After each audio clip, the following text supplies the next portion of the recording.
Aloha y'all. So surfing pipe is a trip. I started to surf out there a little bit around the early 90s. I was probably a junior, maybe a senior in high school, and I had gotten some cheap boards from my friend Jorge Vicente, really good shaper. He just passed away actually recently. Rest in peace, Jorge. Brazilian guy, and he had shaped me an 8.0 gun, and I wasn't really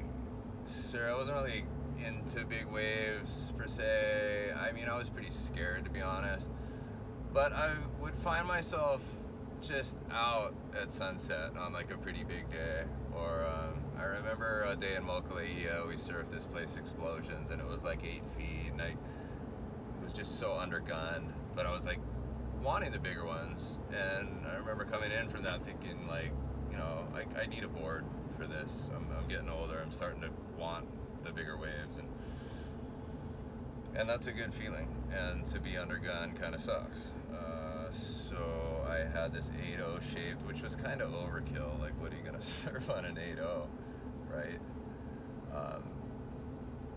Anyway, I was out on the North Shore by myself one day. I was just out there in my little white truck, and I had my 8.0, and pipe was good. Pipe was like glassy, 8 feet solid, like almost second reefing, like, you know, as big as a first reef as you want to get. And so I paddled out. I watched guys paddle out. I surfed it like small, whatever. I surfed off the wall for sure, backdoor, but I'd never been on like a legit pipe day like how this was. And so I kind of sat there and watched it for a while.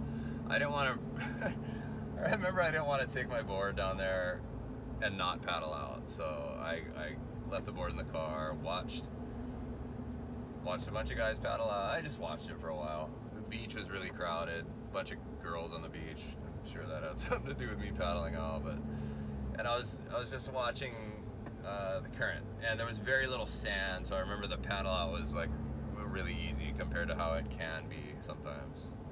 And I watched some guys just get in here, they get sucked down towards the lifeguard tower and squeak out. So yeah, I grabbed my board and paddled out, and I caught a couple waves, got like a couple like legit waves. I didn't get like really barreled, but I definitely got that feeling, that like crazy drop feeling. I mean, I think I actually fell. Yeah, first or second wave I like ate shit, which is, I mean, you can get hurt out there, but it's actually a pretty good thing. I think any pipe guy that surfs pipe or anywhere big will tell you, like, it's kind of a good thing to eat shit early on, because it made me kind of like realize, okay, next time I got this. Like, I can wipe out and not get, not die. And then I got one, like, good drop, got in, good drop, bottom turn, make it to the channel. And that's when I realized, like, I got this. Like, I can ride these waves. Like, the question of, like, oh, if I can get into one of those and to make the drop and get to the channel, now I knew I could. So I started surfing it more and more,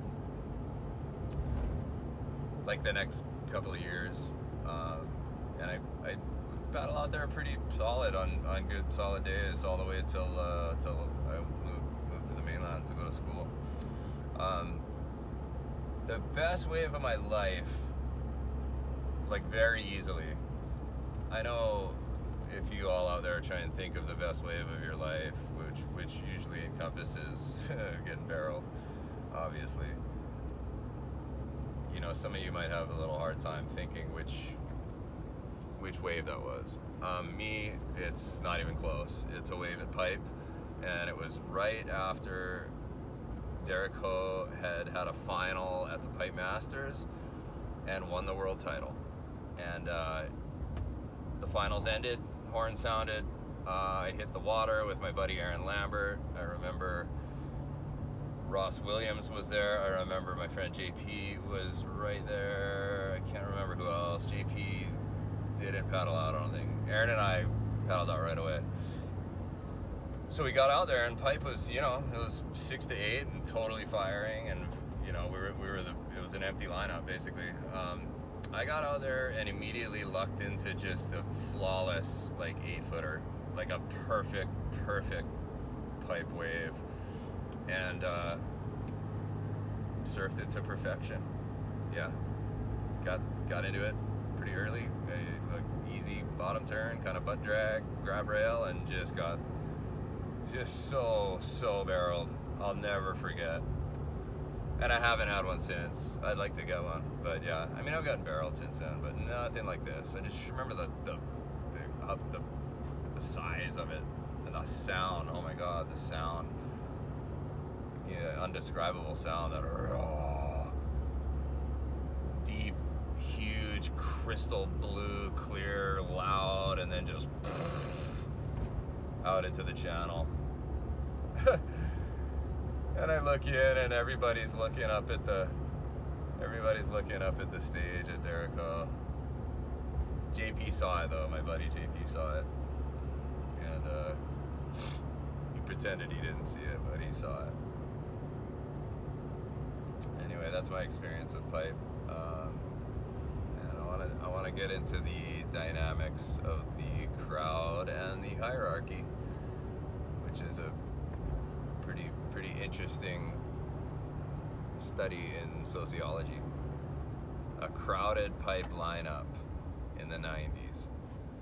It's a very interesting place. A lot of alpha going on out there. Anyway, next video. Aloha.